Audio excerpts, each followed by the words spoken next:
Will the West ever recover from the fact that African countries have decided to make their own choice? At a time when the world is going multipolar, members of the newly created AES Confederation, Mali, Niger, and Burkina Faso have decided to make their own path, forging new relations with non-Western countries.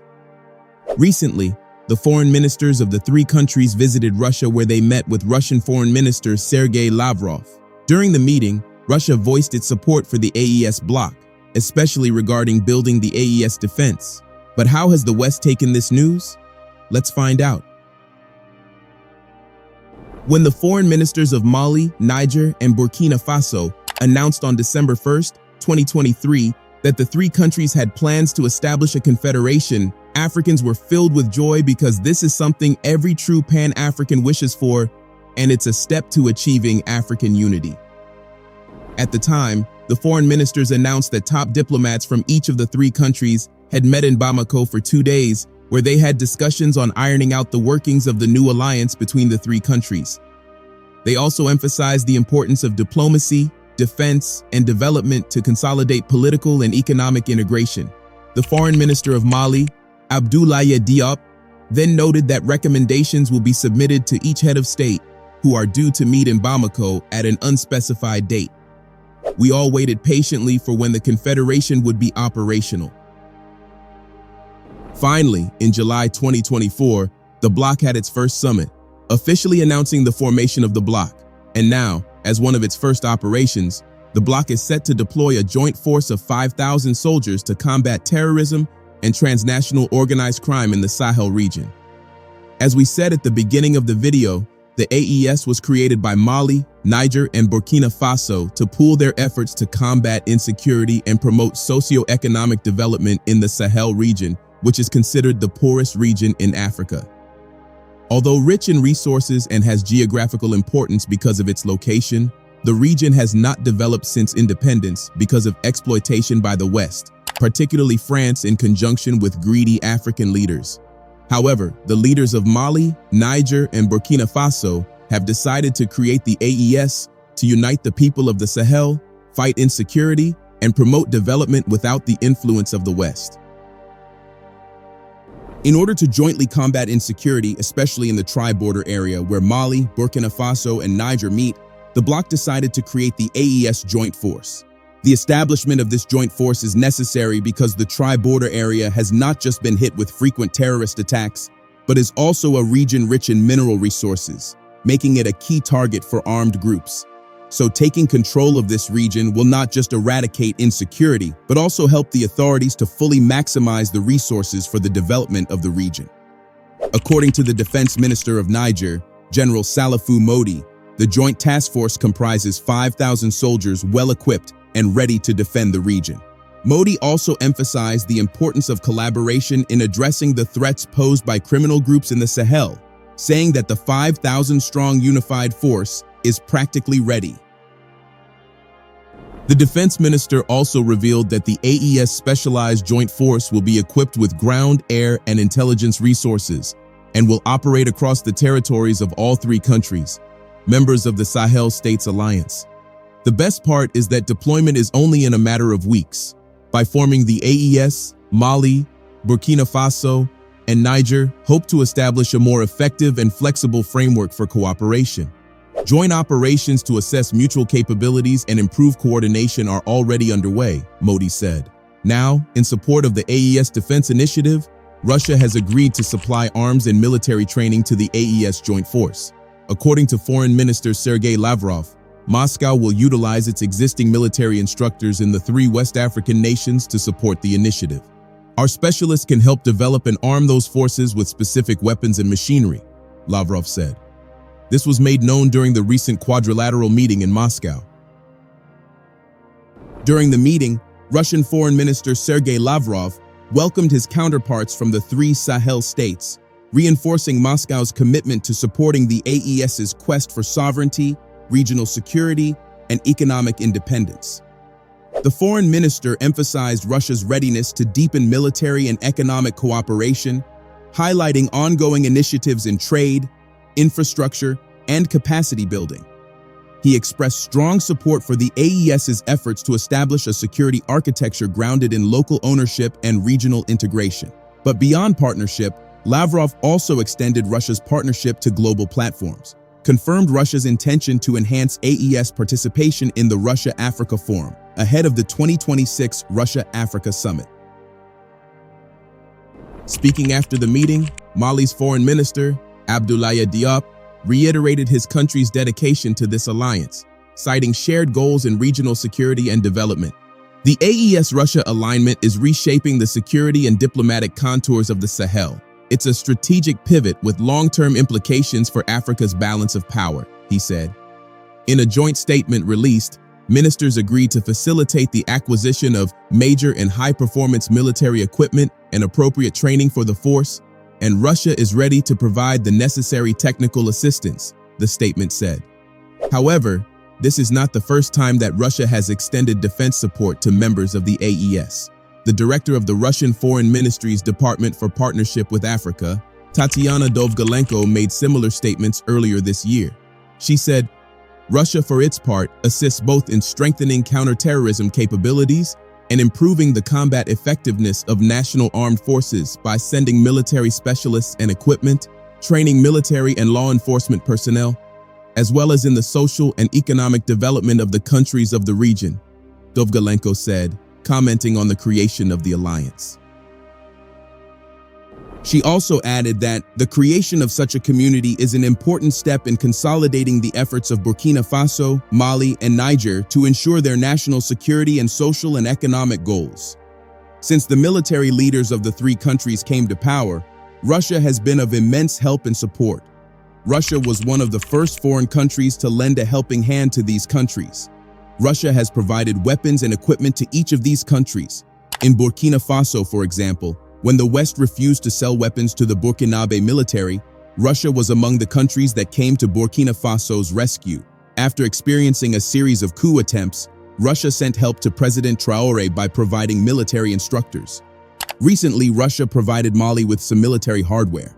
Half the vehicles in the convoy were trucks, including armored Kamaz trucks and engineering vehicles, and the remainder included T-72B3M tanks, BMP-3 infantry fighting vehicles, BTR-82A 8x8 armored personnel carriers, Spartak, Linza, and Tiger 4x4 armored personnel carriers. Also seen were 3 D-30 towed artillery pieces, 2 anti-aircraft cannons, and a couple of boats. In September 2024, Mali, Niger, and Burkina Faso signed a satellite deal with Russia, which will be beneficial to them in terms of security. The deal was concluded by the ministers from Mali, Niger, and Burkina Faso, who met with Russia's aerospace agency, Roscosmos, in the capital of Mali, Bamako. According to Mali's finance minister, Alouseni Sanu, the acquisition of the satellite technology would not only boost border and national security, but also secure military communications and improve disaster monitoring and response among the Sahel countries. This is very important because of the insecurity caused by terrorist attacks in Mali, Niger, and Burkina Faso. But there is something we want to point out. The West has always prided itself on how it has brought development to Africa, right? But think about it. For the long period of time that the US and France settled in the 3 Sahel countries, they never thought that it was important for these countries to have satellite technologies. Isn't that weird given the fact that these countries were dealing with serious terrorism issues and these Western countries were called in to help? Well, we shouldn't be surprised because this decision falls in line with the usual attitude of the West towards Africa. You see, the US had that massive base in Niger with all those technologies which were used to monitor the whole of West Africa and get intelligence information. France also had something similar in the 3 countries, though not as massive as that of the US. So what happens is that the US gets all that information about terrorists and sometimes passes it on to France, which would use the information as it wants. Haven't you ever wondered why, despite the fact that the West claims it wants to develop Africa, it has never offered to share its technologies or build manufacturing companies in Africa? It's because, in truth, the West doesn't want Africa to be free or independent, most especially economically. This is because an independent Africa is a threat to the West. So the West interferes in African politics ensures that the leaders of these African countries are allies, even if they are corrupt, and then pumps aid to these countries so the world feels it's helping Africa. However, as we said, Mali, Niger, and Burkina Faso are changing the order of things and fighting for their sovereignty and independence. This is why they signed a satellite deal with Russia to have access to their own technology, and guess what? Russia agreed to give them this technology. The satellite technology is even more important for Burkina Faso and Mali given the recent attacks that Burkina Faso and Mali have experienced. Recall that in Mali, the JNIM terrorist group launched an attack for the first time in a long time in the capital city of Mali, Bamako, hitting both the airport and a military training site. Also, in Burkina Faso, the JNIM fighters launched an attack in Barcelona, a town that houses the last military stand protecting the capital city of Burkina Faso, Ouagadougou. It was terrible as it led to the death of about 300 people. So owning a satellite would be very important for enhancing security in Mali, Niger, and Burkina Faso. However, in addition to enhancing security, the communication satellite would also enable the broadcast of television and radio signals, provide internet and telephone services in remote areas, and improve the overall communication infrastructure in the Sahel region. With all of this, it is clear that Russia and members of the AES have a budding relationship that will only continue to grow. However, the West has raised concerns about this relationship. You see, as far as the West is concerned, the greatest crime any country can commit is not genocide, corruption, not practicing democracy, or human rights abuse. No, the greatest crime any country can commit is aligning with Russia or any other country that the West doesn't like. Think about it.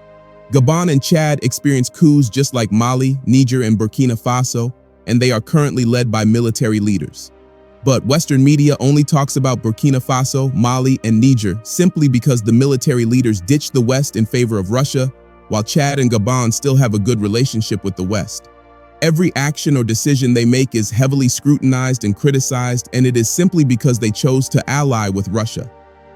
You see, the media has painted the narrative that just because these three countries chose to ally with Russia, Russia is influencing them in several decisions, as if the leaders of these countries do not have a mind of their own. This is the reason why in every news that has to do with the members of the AES, Western media never fails to mention that these countries ditched the West to deepen relations with Russia. Fellow alliance members Burkina Faso and Mali also ordered French soldiers out after their coups in 2022 and 2021, after years battling jihadist insurgents with limited success. They also never failed to mention that Mali, Niger, and Burkina Faso are dependent on Russian Wagner mercenaries, which have been accused by the West of committing human rights abuse. But the truth is that it's just to create a negative narrative about Russia and the members of the AES. The fact is, there might actually be cases where Wagner committed the crimes they have been accused of, but because the West wants to try and reduce Russian influence in Africa, it used Western media to blow up the magnitude of the crimes. Meanwhile, the West's actions in Africa are even worse than that of Wagner. Take, for instance, the satellite deal that Russia signed with Niger, Mali, and Burkina Faso. However, the West have raised concerns about the deal. The question is why? Well, aside from the fact that the West detests anything that would bring a sort of independence to African countries, the primary reason why the West is concerned is Russia. For the West, this deal is just another way for Russia to deepen and spread its influence in the Sahel region. Western countries, particularly the US and France, are not happy about the fact that the Sahel region has ditched them in favor of Russia. So any deal Russia makes with any African country is an evil plan, with the end result being the spread of Russia's influence. In addition to this, the West feels that the satellite deal would lead to an increase in Russian misinformation and propaganda against the West. But what does this mean? Well, if you recall, when the coups first occurred in Mali, Niger, and Burkina Faso, which led to the spread of anti-Western sentiments leading to cutting off partnership with the West, through its media, created the narrative that Russia was behind the coup and the spread of anti-West sentiments. Right now, if you observe Western media closely, this narrative that Russia is the reason why African countries do not want to solely partner with the West has began to spread. But that is an insult to Africa because it means that Africa is so gullible and blind that it doesn't have a mind of its own. In their superiority and paternalistic nature, Western countries have accused Russia of spreading misinformation about the West, which has turned the hearts of Africans against them. Imagine that. As we said, the West feels Africans can't think for themselves and cannot dare to have anti-West sentiments. So, in their minds, the only reason anti-West sentiment is spreading is because of Russia. How delusional are they? The truth the West has refused to face is that Russia doesn't have anything to do with anti-West sentiment spreading across Africa. The fact is that the African continent has had enough of the West interference and paternalistic attitude which has only benefited the West. For more than 150 years that the West has been in contact with Africa, its presence has only caused chaos, poverty, and insecurity. Africa knows this, and that is why these countries in the Sahel have ditched the West and chosen to partner with Russia. And no matter what the West does or says, things are not going back to the way it used to be. The African continent is on a path of transformation, even though it may not seem so obvious. The West knows this, and that's why they are scared. African leaders have woken up to the realization that the West doesn't have so much power over them, and they can live without the influence of these people. These changes across the African continent are as a result of three factors. One, which is actually the most important, is the rise of emerging economies such as China and Russia as major international players. The West are no longer the only ones in the game. China, Russia, India, Turkey, and Iran are there. These countries, especially China and Russia, are viewed by the West as threats to their global dominance, and so they have found ways to stall their influence through several policies and sanctions. However, these countries have found ways to beat the West at their own games, and despite the obstructions, they have emerged as the threat they are to Western powers. Not only has their voice become much stronger on global issues, but they have also increased their economic footprint in Africa through trade and investment, threatening the long-standing position of European countries. For instance, in just 2 decades, China has become Africa's largest trade partner, and Africa-China trade has been growing at about 20% per year since 2000, reaching $188 billion in 2015. This is more than triple that of India, Africa's second biggest trade partner. Russia is also not left out, steadily increasing its trade and diplomatic relations with the African continent. These countries have also come together to form BRICS, an economic organization that has now grown to be viewed as a threat to Western existing financial structures such as the World Bank and IMF. Like Europe and the West, these non-Western countries are also interested in Africa, but the difference is they are not trying to interfere in African politics or control the economics and military of African countries. Instead, their partnership with Africa is based on that of equality and mutual trust, where each party's interest will be secured.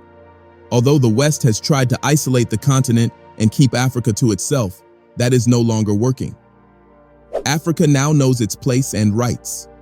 No longer will the continent be bullied to do what it doesn't want to do because now it has better options. The West is aware that the game is changing in Africa, and the position they have enjoyed for so long is currently being displaced. This is why they are scrambling not just to change their policy towards Africa, but also to try and dissuade Africa from building relationships with non-Western countries. It's why France issued a warning to African countries not to partner with Russia, and why the US is visiting Africa and setting up summits to renegotiate with the continent. Regardless of what the West does, the fact is things can never go back to the way they used to be. Africa will continue to be more aware of its position in the global stage, and this awareness will cause its leaders to negotiate for better deals for the continent. There is no going back. The West can no longer have Africa all to itself.